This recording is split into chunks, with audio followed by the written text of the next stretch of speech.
तो देखो यहाँ पे लास्ट क्लास में मैंने तुम्हें बताया थे एवरेज पावर, जिसका फॉर्मूला है work done divide by time interval.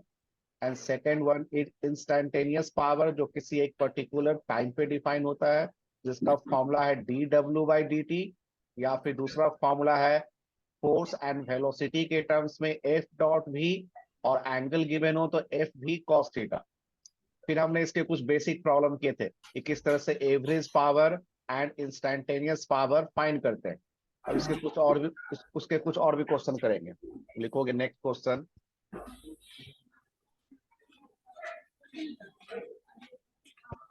Question number 4।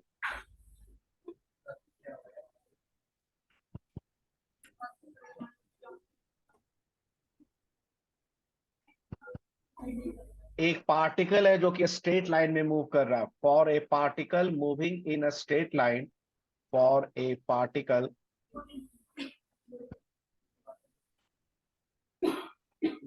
Moving in a straight line,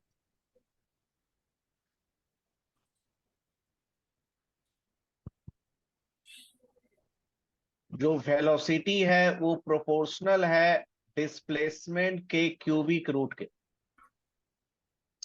v proportional है cubic root of displacement.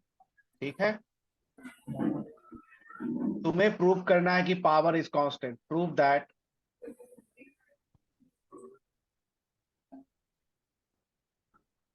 Power is constant. Prove that power is constant.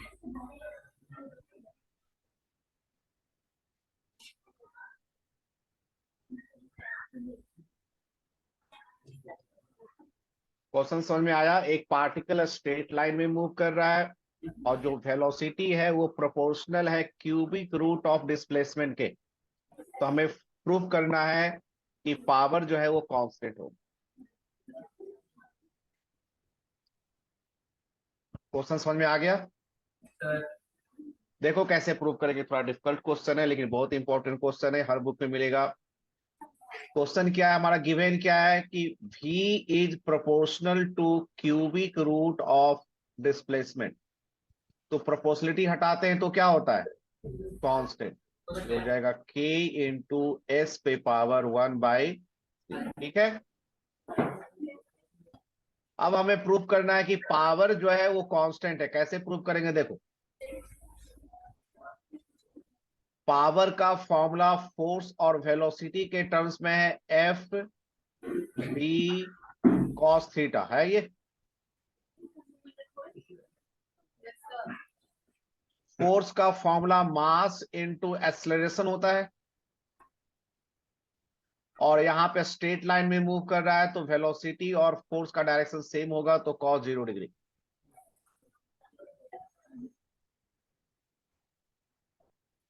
Acceleration का formula क्या होता है? Acceleration का देखो, एक formula होता है dv/dt जो बेसिक डिफरेंशियल है, और एक और फॉर्मूला होता है डिस्प्लेसमेंट के टर्म्स में v इंटू dv/ds। ये भी होता है एक्सेलरेशन का फॉर्मूला। तो हम यहाँ सेकेंड वाला यूज करेंगे। ये है हमारा v into dv/ds into v, और cos 0 1 हो गया। हो गया mv² dv/ds। बोलो यहां तक कोई दिक्कत किसी को? समझ में आ गया ये क्या किया आपने?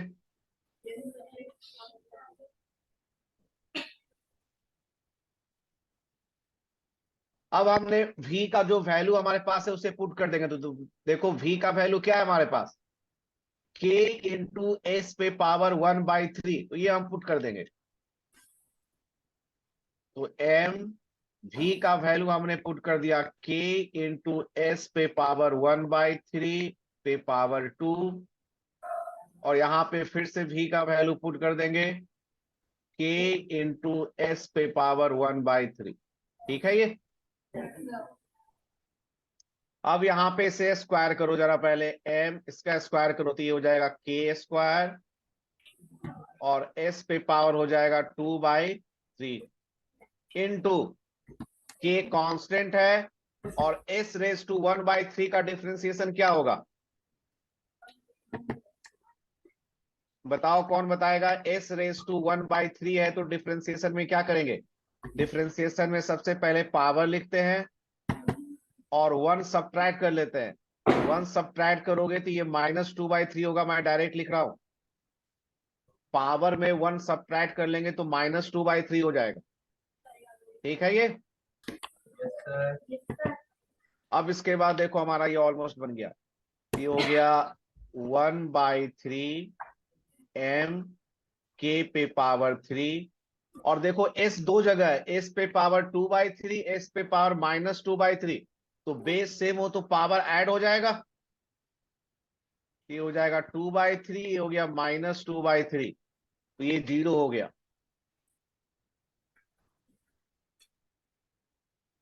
और किसी पे भी 0 पावर हो तो 1 हो जाता है। ये हो गया 1/3 m k क्यूब। तो मास भी कांस्टेंट, के भी कांस्टेंट, तो इस तरह से प्रूफ हो गया कि जो पावर है वो कांस्टेंट है।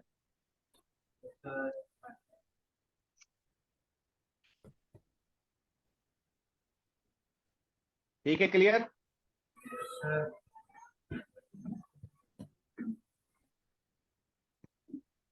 तो इसमें थोड़ा कैलकुलस का यूज है, तो ये एक बहुत ही इंपॉर्टेंट क्वेश्चन है। हमें गिवन था कि v जो है s के क्यूबिक रूट के प्रोपोर्शनल है, तो हमें प्रूफ करना था कि पावर जो है कांस्टेंट। समझ में आया? Yes sir.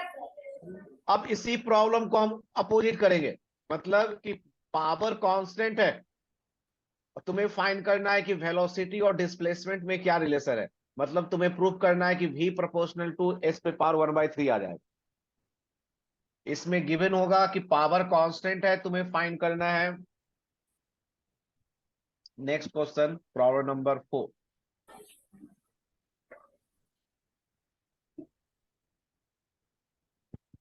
For a particle moving in a straight line,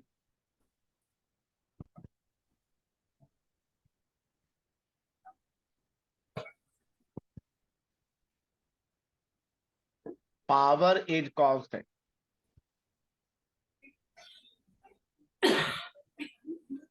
Power is constant.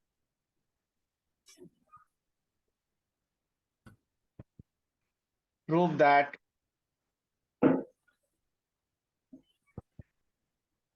v proportional to s raised to 1/3। यहां पे अपोजिट है।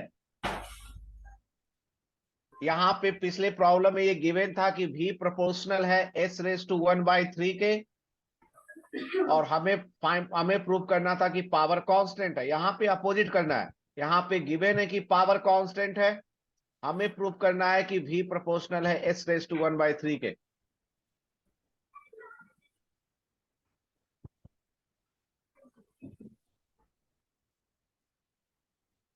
क्वेश्चन समझ में आ गया?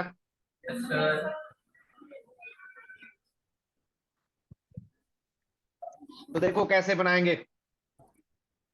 पावर का फॉर्मूला हमारे पास, फिर से स्टार्ट करेंगे। इस बार पावर गिवन है तो पावर का फॉर्मूला है f v cos theta. Power को हमने लिखा मास इनटू एक्सेलरेशन, वेलोसिटी, और स्ट्रेट लाइन में मूव कर रहा है तो कॉस 0 डिग्री। एम एक्सेलरेशन का फॉर्मूला हमने जो बताया था वो लिख डाला, v into d v by d s into v. ठीक है ये। Yes sir.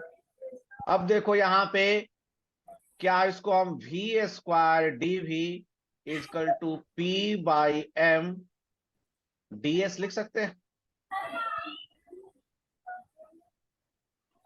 देखो जरा क्रॉस मल्टीप्लीकेशन किया तो v और v स्क्वायर हो गया, और डी वी, और बाकी सबको इधर ले जाएंगे तो m डिनोमिनेटर में चला जाएगा और ds न्यूमरेटर में चला जाएगा।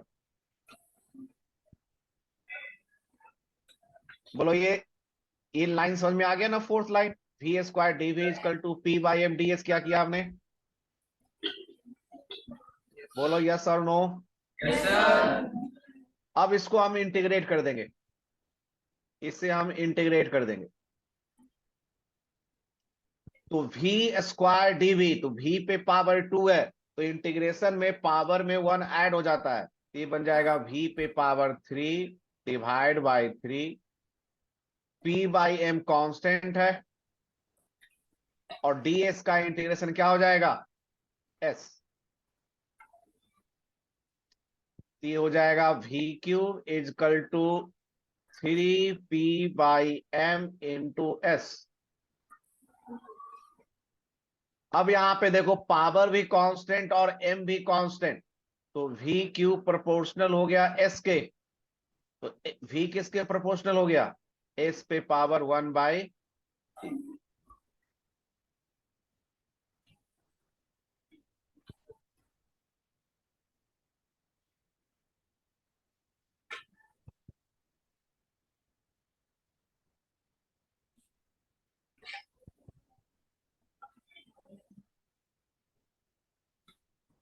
बोलो क्लियर। Yes, sir.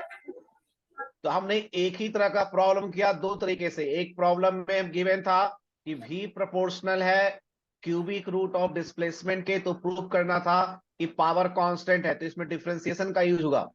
और सेकंड में उसी का हमने अपोजिट कर दिया कि पावर कांस्टेंट है, हमें प्रूव करना है v प्रोपोर्शनल है s रेज़ टू 1/3, तो इसमें इंटीग्रेशन का यूज हुआ। तो फिजिक्स में यदि डिफरेंशिएशन इंटीग्रेशन का कंसेप्ट क्लियर हो जाए तो बहुत ही इजी हो जाएगा कंपटीशन के लिए। कंपटीशन में क्या होता है कि सभी में मैथमेटिक्स का यूज ज्यादा होता है, और कौन सा मैथमेटिक्स, कैलकुलस और वेक्टर, ये दो चीज। नेक्स्ट प्रॉब्लम नंबर 6, हमारा 6 हो जाएगा ना।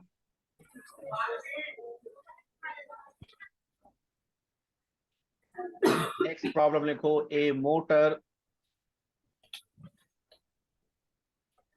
is supplying water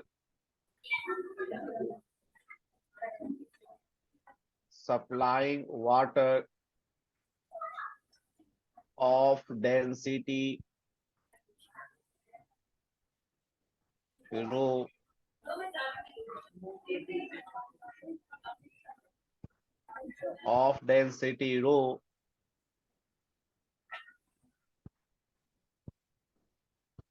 through a pipe of area A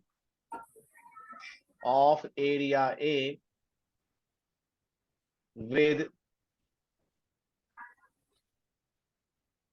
constant speed V. Find power of motor.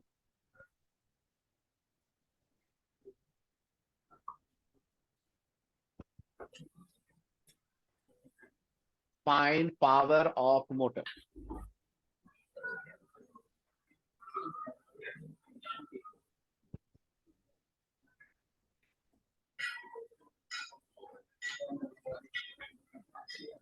Motor का यूज हम लोग वाटर सप्लाई के लिए करते हैं। तो करा एक मोटर है जो कि वाटर सप्लाई कर रहा है एक पाइप से, पाइप का एरिया है ए, वाटर का डेंसिटी है रो, और कांस्टेंट स्पीड v से सप्लाई कर रहा है। तो तुम्हें बताना है कि उस मोटर का क्या पावर है।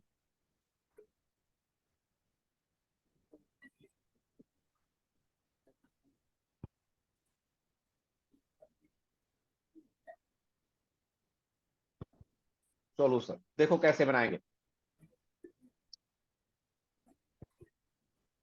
ये हमारे पास एक पाइप है जिसका एरिया है ए, और इससे तुम्हारा वाटर फ्लो कर, ठीक। कैसे निकालेंगे पावर, तो देखो पावर का फॉर्मूला होता है force into velocity into cos theta. Force equal to mass into acceleration होता है। फोर्स का फॉर्मूला मास इंटू एक्सेलरेशन होता है, Yes, sir. लेकिन यहाँ पे हम मास इंटू एक्सेलरेशन का फॉर्मूला नहीं अप्लाई करेंगे। मोटर जो है वाटर फ्लो कैसे कर रहा है, तो पहले जो है वाटर वो रेस्ट में होगा, और मोटर ने उस पे फोर्स अप्लाई करके इसको मूव कराने लगा। यही इसी तरह से होगा। तो शुरू में वाटर रेस्ट में, बाद में मूव कर रहा है, लेकिन टाइम गिवन नहीं है। तो हम यहाँ पे मास इनटू एक्सेलरेशन का फॉर्मूला अप्लाई नहीं करेंगे, बल्कि हम यहाँ पे फॉर्मूला अप्लाई करेंगे फोर्स का change in momentum divide by time interval. ये भी होता है फॉर्मूला। सबसे पहले यही फॉर्मूला आता है, dp by d t, change in momentum divide by time interval into velocity, और ये cos 0 डिग्री। अब चेंज इन मोमेंटम क्या होगा समझोगे? In a small time d t, dm amount of water जो है वो रेस्ट से मूव करने लगा। पहले वाटर था वो, और जब उस पे फोर्स, मोटर ने उस पे फोर्स अप्लाई किया, तो डीएम अमाउंट ऑफ वाटर जो है मूव करने लगा वी स्पीड से। तो चेंज इन मोमेंटम क्या होगा? तो चेंज इन मोमेंटम हो जाएगा, इनिशियल मोमेंटम 0, फाइनल मोमेंटम हो जाएगा dm into v, dm amount v minus 0। बोलो ये समझ में आया? In a small time d t, कुछ वाटर जो है, तो डीएम वाटर मूव करने लगा। तो पहले वो वाटर रेस्ट में था, तो उसका मोमेंटम 0, और बाद में डीएम अमाउंट ऑफ वाटर जिसका मास डीएम है, वो v स्पीड से मूव कर रहा है, तो फाइनल मोमेंटम हुआ डीएम इंटू वी। बोलो क्लियर है ये? बोलो समझ में आ गया ये? तो ये 0 हो गया। और डीएम क्या है? मास। मास इक्वल टू होता है डेंसिटी इनटू वॉल्यूम, तो small volume divide by dt। और यहां पे एक v है और एक v इधर है। ये हो गया rho d by dt। Volume, volume equal to होता है area into distance into v square. Area तो कांस्टेंट है, तो ये हो जाएगा rho a d s by d t into v square. और d s by d t फिर से वेलोसिटी हो गया। तो हमारा फॉर्मूला बन गया rho a v into v square. तो पावर का फॉर्मूला आ गया हमारे पास रो ए वी क्यू। ये हमारा सॉल्व हुआ।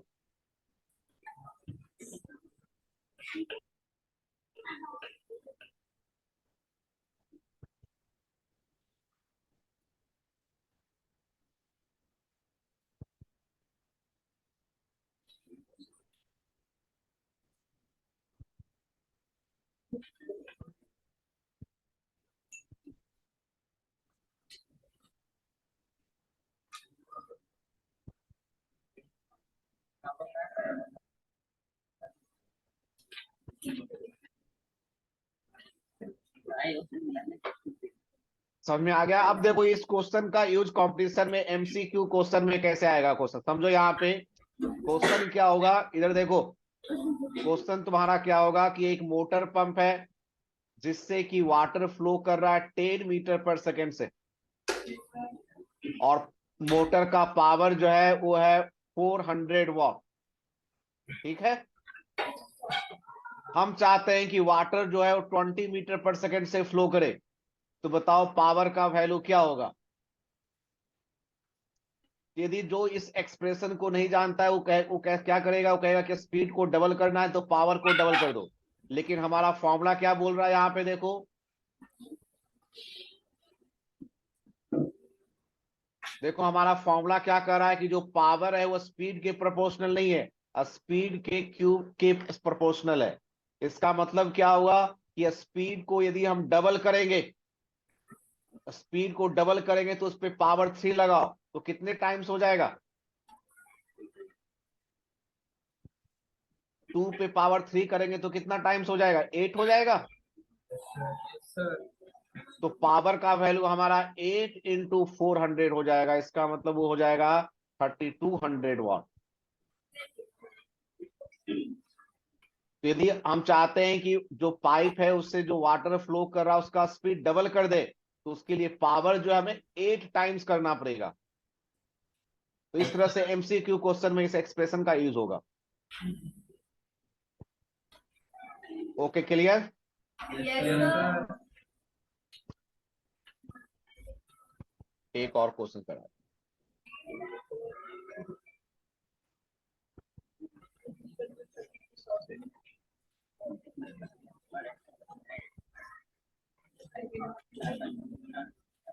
A motor pump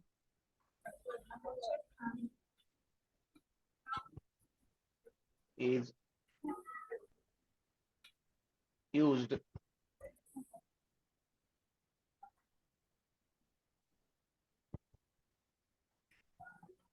to store water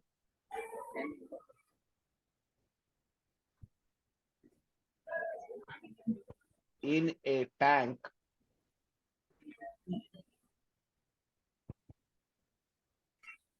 which is at height of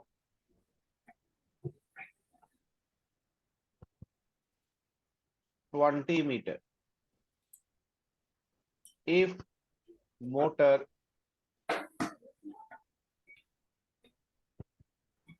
fill the tank of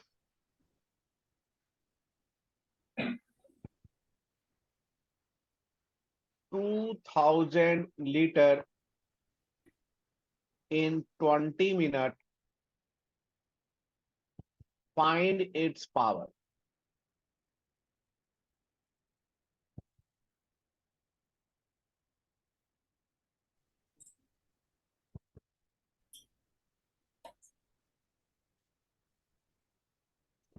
घर में हम वाटर को टैंक में रखते हैं ना,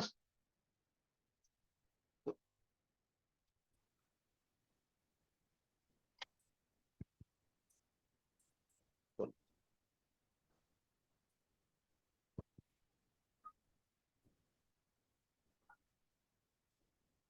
एक हमारे पास इस तरह से एक हाउस है।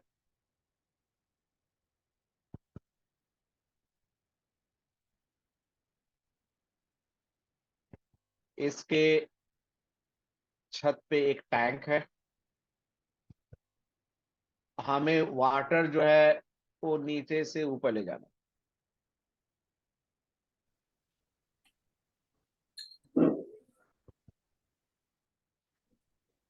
इस तरह से हमें वाटर जो है नीचे से ऊपर ले जाना है। पंप, जो मोटर पंप है वो नीचे से पानी ऊपर ले जा रहा है। कितने मीटर हाइट पे टैंक है? 20 मीटर हाइट पे टैंक है। तो ये हाइट का वैल्यू हो गया 20 मीटर, और वाटर का कैपेसिटी कितना है, वॉल्यूम कितना है? 2000 लीटर, और 20 मिनट में उसे फिल कर देता है। तो तुम्हें बताना है उस मोटर का पावर क्या है। क्वेश्चन समझ में आया? Yes, sir. बनाने का ट्राई करो, फिर मैं बताता हूं कैसे बनेगा।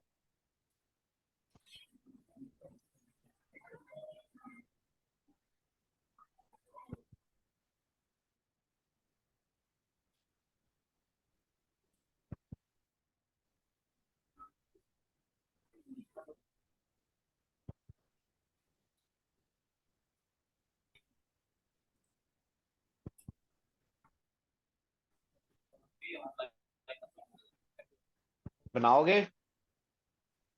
यहाँ पे तुम्हें इंस्टैन्टेनियस पावर यूज करना है या एवरेज पावर यूज करना, पहले ये बता दो। इन 20 मिनट तो किसी एक टाइम पे पूछ रहा है या टाइम इंटरवल में पूछ रहा है? इसमें गिवन है कि 20 मिनट में वो फिल करता है। तो 20 मिनट मतलब 0 से 20 मिनट के बीच में तो एक टाइम इंटरवल होगा। तो तुम्हें इंस्टैन्टेनियस पावर का फॉर्मूला नहीं, एवरेज पावर का फॉर्मूला यूज करना है। और एवरेज पावर का फॉर्मूला क्या है? Work divide by time interval, यही है फॉर्मूला। Yes, sir. टाइम तो डायरेक्ट गिवन है कि 20 मिनट है, इसको मैं डेल डब्ल्यू बाय डेल टी लिख लेता हूं। तो टाइम तो हमें मालूम है कि 20 मिनट है, तो इसको सेकेंड में कन्वर्ट कर ले तो 20 इंटू 60, ये हो गया 1200 सेकेंड। ठीक है, और वर्क डन कैसे निकालेंगे? तो वाटर को हम ऊपर ले गए तो उसके लिए फॉर्मूला हो जाएगा mgh। कितने मास वाटर को हम ले गए? तो 2000 लीटर। तो मास कितना होगा? तो पहले 2000 लीटर को हम ना क्यू 1000 litre equal to 1 metre cube होता है। तो 2000 लीटर इजकल टू कितने क्यूब हो गए? 2 मीटर क्यूब। आई बात समझ में? जो वॉल्यूम का यूनिट है ना, ऐसा यूनिट मीटर क्यूब है, लीटर नहीं है। तो 2000 लीटर का मतलब हो गया 2 मीटर क्यूब। तो मास इजकल टू हो जाएगा वॉल्यूम इनटू डेंसिटी, और डेंसिटी के लिए 1000 से मल्टीप्लाई कर दो। जी का वैल्यू 10 ले लेते हैं, और कितने मीटर हाइट पे? 20 मीटर हाइट पे। ये हमारा वर्क डन हो गया। बस अब इसको पुट कर देंगे, आंसर आ जाएगा।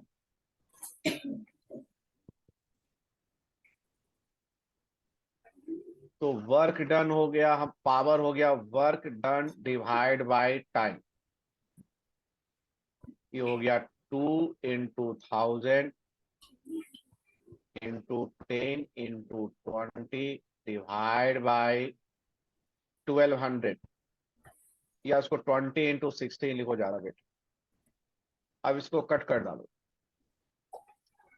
20 इधर कट गया, एक जीरो इधर कट गया, 2 से ये कट गया,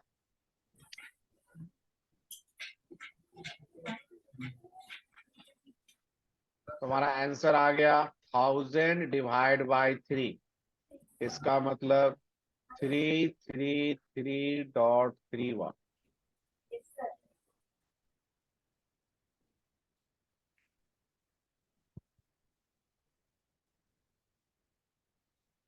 बोलो क्लियर?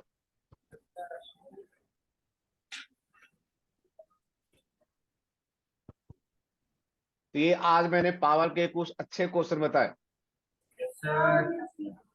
अब हम नेक्स्ट टॉपिक करें, हम एनर्जी।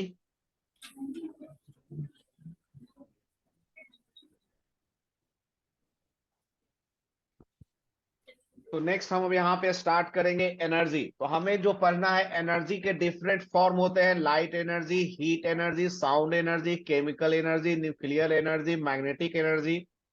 हमें जो पढ़ना है वो पढ़ना है मैकेनिकल एनर्जी। और मैकेनिकल एनर्जी के भी दो टाइप होते हैं। तो पहले मैं लिख लेता हूं मैकेनिकल एनर्जी।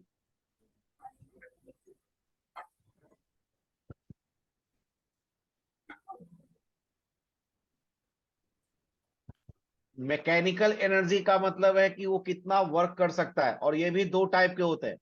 एक है तुम्हारा काइनेटिक एनर्जी,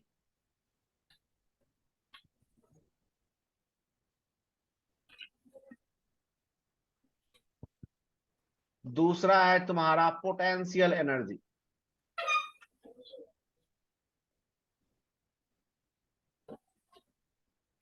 पोटेंशियल एनर्जी, बोलो क्लियर? ये तुमने 9th क्लास में ही पढ़ा होगा। काइनेटिक एनर्जी अब हम स्टार्ट करें।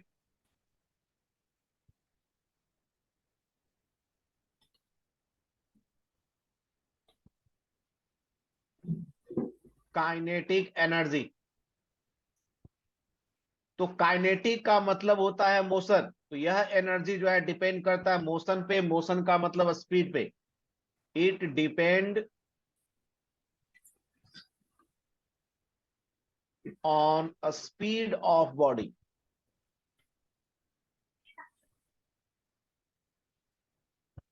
और इसका फॉर्मूला क्या है बता सकते हो?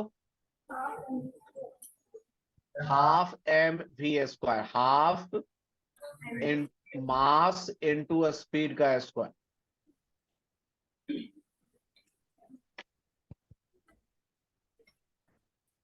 ठीक है,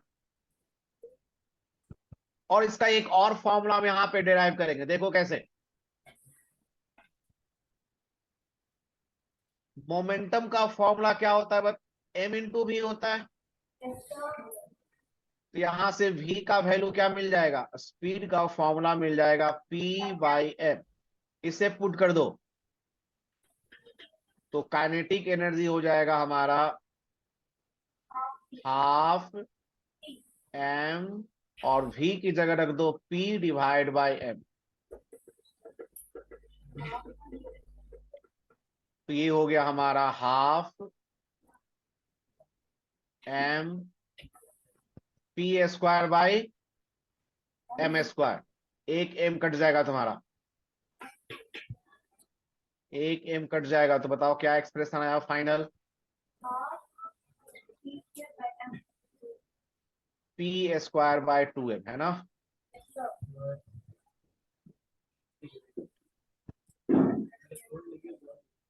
यदि हमें स्पीड मालूम है तो फॉर्मूला यूज करेंगे हाफ m v स्क्वायर, और मोमेंटम गिवन है तो p square by 2m।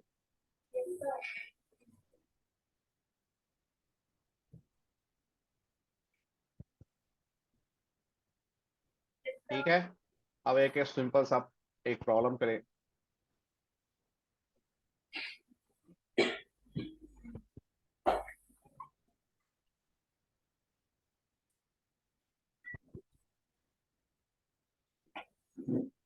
A body of mass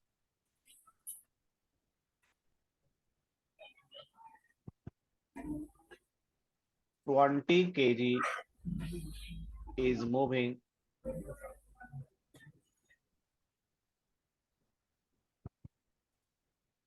with momentum 100 meter per second. Find its kinetic energy.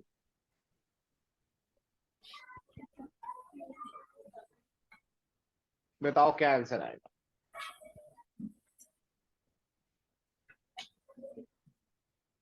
मास का वैल्यू गिवन है 20 kg, मोमेंटम का वैल्यू है 100 मीटर पर second. Kinetic energy हमें find करना है। इसका फॉर्मूला होता है p स्क्वायर बाय 2m। ये फॉर्मूला अप्लाई कर दो।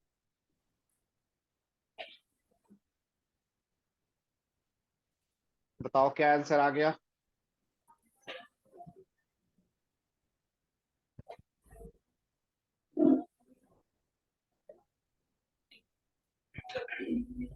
क्या आंसर आया? 250 आ गया। 100 into 100 divide by 2m, 2 into 20। इसको कट कर डालो। 20 से ये कटा 5 और 2 से ये कटा 50। तो हमारा आंसर क्या आ जाएगा? 252।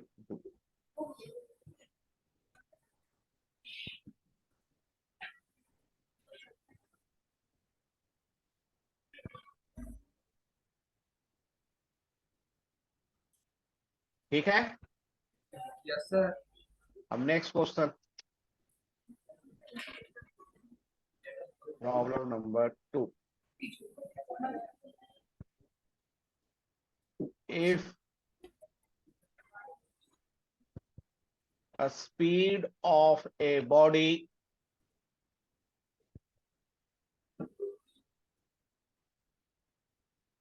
increase by 100%,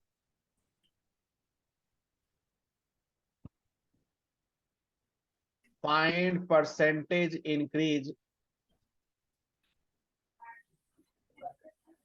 in its kinetic energy. If a speed of body increase by 100%, find percentage increase in its kinetic energy.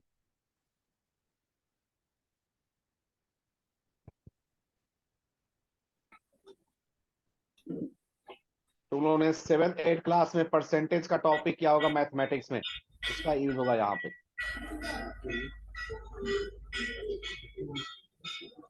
तो परसेंटेज इंक्रीज का मतलब क्या होता है? Percentage increase in a speed, इसका मीनिंग है final speed minus initial speed divide by initial speed into 100। आई बात समझ में? तो इसका वैल्यू गिवन है, इसका वैल्यू क्या गिवन है? 100% गिवन है। इसको जरा सॉल्व करेंगे तो क्या होगा? यहाँ पे 100% कैंसिल हो जाएगा। क्रॉस मल्टीप्लीकेशन करोगे तो V2 minus V1 equal to हो जाएगा V1। तो V2 का वैल्यू हो गया 2V1। बोलो क्लियर? Yes sir. इसका मतलब हमारा स्पीड डबल हो गया। हमें क्या फाइंड करना है? हमें फाइंड करना है percentage increase, percentage increase in kinetic energy. इसका मतलब क्या हो गया? Final kinetic energy minus initial divide by initial into 100%। अब यहाँ पे काइनेटिक एनर्जी का फॉर्मूला पुट कर दो। ये हो जाएगा half mv2 square minus half mv1 square divide by half mv1 square into 100%। ठीक है ये? Yes sir. अब देखो क्या हाफ एम कॉमन होके कैंसिल हो जाएगा यहाँ पे? Yes sir. चलो मैं दो स्टेप में कर देता हूँ, कोई बात नहीं। हाफ एम कॉमन लिया और V2 का वैल्यू पुट कर दो। तो V2 का वैल्यू था 2V1 और नीचे हो गया हाफ mv1 स्क्वायर।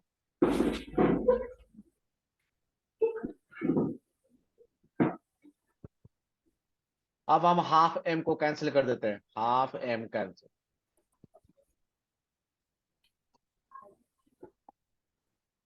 ये हो गया 4V1 square minus V1 square, 3V1 square divide by V1 square into 100%। तो हमारा ये आंसर आ गया 300%। तो स्पीड में इंक्रीज हमने किया 100%, तो काइनेटिक एनर्जी में कितना परसेंट इंक्रीज हुआ? 300%। Yes sir. तो 7-8 क्लास में परसेंटेज का टॉपिक है मैथमेटिक्स में, वो तुमने किया होगा, उसी का यूज हम किया। ठीक है, डन? Yes sir. ठीक है, next question number, problem number 3। इसमें इसी का अपोजिट रहेगा। Problem number 3,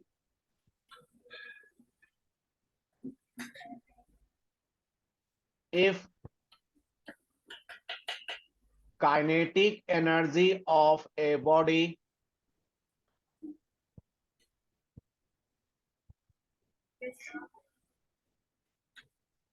increase by 100%, find percentage increase in its speed। इसमें अपोजिट कर दिया है। पिछले प्रॉब्लम में स्पीड में इंक्रीज था 100, काइनेटिक एनर्जी में निकालना था। इसमें करा कि काइनेटिक एनर्जी इंक्रीज हुआ 100% से, तो स्पीड कितना परसेंट इंक्रीज होगा?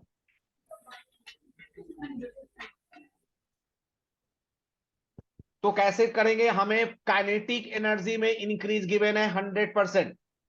इंक्रीज का फॉर्मूला क्या हो जाएगा? Final kinetic energy minus initial divide by initial into 100%, और इसका वैल्यू गिवन है 100%। यही है गिवन।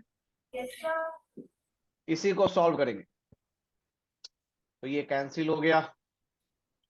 ये हो गया K2 minus K1 equal to K1। तो K2 का वैल्यू हो जाएगा 2K1। ठीक है? अब इसको स्पीड के टर्म्स में लिख लो। हाफ mv2 स्क्वायर और ये हो गया 2 into half m V1 square, half m cancel. अब दोनों तरफ रूट ले लो, तो V2 का वैल्यू हो गया √2 V1। हो गया ये, और इसको मैं लिख लेता हूं 1.414 V1।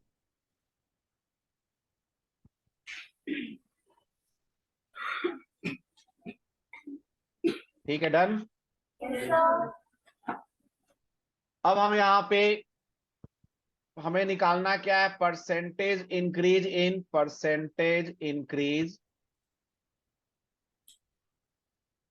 In speed. ये हमें क्या हो जाएगा, final speed minus initial speed divide by initial speed into 100%। अब V2 का वैल्यू जो हमने निकाला वो पुट कर देते हैं, 1.414 V1 minus V1 divide by V1 into 100%। अब इसे कैलकुलेट कर लो, आंसर आ जाएगा।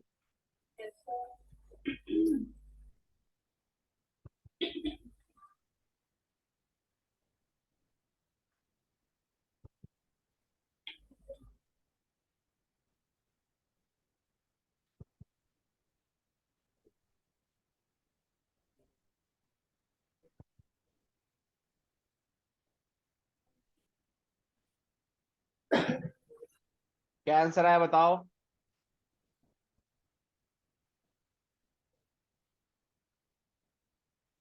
41.4 आ गया। Yes, sir.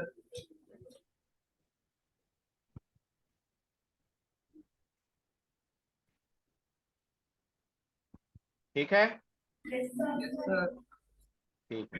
तो आज हमने बेसिक ही किए, नेक्स्ट क्लास में कुछ और प्रॉब्लम करेंगे। Okay, Thank you, sir. Thank you. Excuse me, sir.